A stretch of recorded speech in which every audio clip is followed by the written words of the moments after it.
अब बात उस बदजुबान मंत्री की जिस पर न जाने क्यों सरकार मेहरबान है। कोर्ट की फटकार के बाद भी मुख्यमंत्री मोहन यादव की दलील हैरान कर देने वाली है। अब सुप्रीम कोर्ट में मंत्री विजय शाह की अर्जी पर सुनवाई भी है।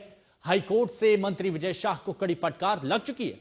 एफआईआर खारिज करवाने के लिए वो सुप्रीम कोर्ट पहुंच गए थे और आज उनकी अर्जी सुप्रीम कोर्ट सुनेगा। तो विजय शाह की बदजुबानी आती है और सुप्रीम कोर्ट पर सुनवाई भी होती है। मध्य प्रदेश कांग्रेस के अध्यक्ष जीतू पटवारी इस वक्त हमारे साथ में जुड़ चुके हैं। जीतू जी, अभी एक बयान सामने आता है विजय शाह का, उसके बाद हालांकि उप मुख्यमंत्री का भी आ गया, लेकिन जिस तरह से मोहन यादव पहले कुछ और बयान देते हैं, पहले तो टालने की कोशिश करते हैं और अब तो कांग्रेस से ही जवाब मांगने लगे, तो क्या ये बचाने की कोशिश है? ऐसा है कि जिस तरीके से भारतीय सेना का अपमान भारतीय जनता पार्टी के नेता कर रहे हैं और भारतीय जनता पार्टी का शीर्ष नेतृत्व मौन है, यहाँ तक कि कोर्ट और हाई कोर्ट और सुप्रीम कोर्ट बार बार इंगित कर रहा है कि आपके नेता बदजुबान हो गए हैं, उसके बाद भी भारतीय जनता पार्टी का नेतृत्व मौन है। वो अपने नेताओं पे कार्रवाई नहीं करता।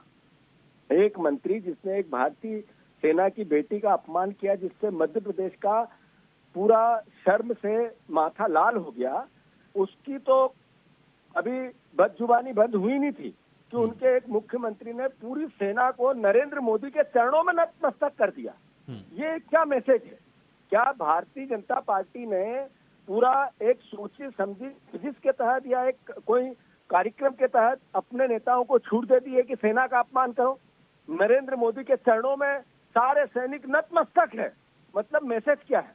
मैसेज ये है कि नरेंद्र मोदी दुनिया में सबसे बड़े हो गए, भारतवर्ष में सबसे बड़े हो गए और फिर भी उनके चरणों में है हम सब, देश की सेना। ये एक तरह से देश का अपमान है, भारत माता का अपमान है, उस देश के शहीद सैनिकों का अपमान है। चाइना में 20 सैनिकों की शहादत हुई, आज तक चाइना से बात करने नहीं गए नरेंद्र मोदी, भारतीय जनता पार्टी की सरकार।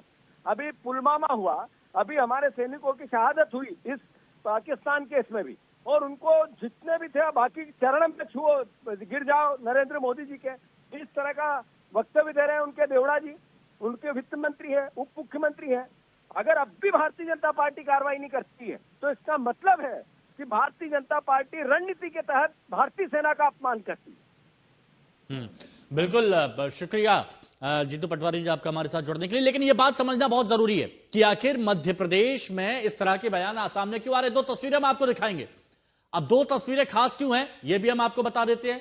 वो इसीलिए हैं क्योंकि पहले बयान आता है एक मंत्री का, कैबिनेट मंत्री मध्य प्रदेश में विजय शाह विवादित बयान देते हैं कर्नल सोफिया पर, और उसके बाद मोर्चा संभालते हैं जगदीश देवड़ा। ये देखिए दो तस्वीरें, पहले विजय शाह मंत्री मध्य प्रदेश, कर्नल सोफिया पर विवादित बयान, और अब उसी राज्य में उप मुख्यमंत्री जगदीश देवड़ा पूरे देश को, सेना को, सैनिकों को नतमस्तक बताते हैं प्रधानमंत्री नरेंद्र मोदी के सामने। ये दो तस्वीरें, दोनों एक ही राज्य से, मध्य प्रदेश से। जनता में नाराजगी है, सवाल पूछे जा रहे हैं कि कोई जिम्मेदारी होती है या नहीं, और जो जितने बड़े पद पर होता है उसको उतना ही सोच समझकर बोलना चाहिए। लेकिन एक कैबिनेट मंत्री और एक उप मुख्यमंत्री जब इस तरह के बयान देते हैं कि कोर्ट को भी फटकारना पड़ता है, हाई कोर्ट को फटकार लगानी पड़ती है, लेकिन उसके बावजूद कोई सबक नहीं लिया, कोई सीख नहीं ली, और अब उस लिस्ट में आ गया जगदीश देवड़ा, डिप्टी सीएम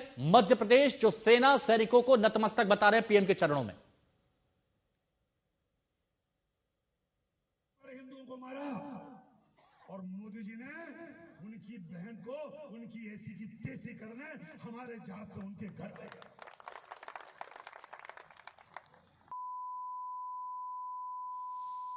उनके समाज की बहन को भेजा कि तुमने हमारी बहनों को अगर विधवा किया है तो तुम्हारे समाज की बहन आके तुम्हें बात देना चाहेंगे। देश का सम्मान, देश मान सम्मान हमारी बहनों।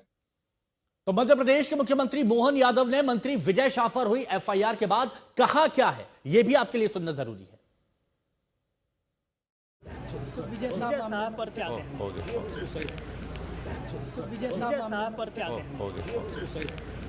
खास करके मैं इस मामले में इतना ही कहना चाहूंगा कि न्यायपालिका ने जो आदेश दिया है, हमारी सरकार ने उसका यथायोग्य तरीके से पालन किया है। और न्यायालय जो कहेगा हम उस हिसाब से चलते जाएंगे। कांग्रेस कितने ही नाटक कर ले, कांग्रेस को मालूम है कि सब जुडिशियली मामला है। जब न्यायालय के समक्ष सारा मसला है तो न्यायालय से बढ़ के तो वो नहीं हो गए। और जिस बात को लेके वो नाटक बता रहे हैं, नेता प्रतिपक्ष पे भी मुकदमा था, वो इस्तीफा अपने नेता प्रतिपक्ष से मांग ले।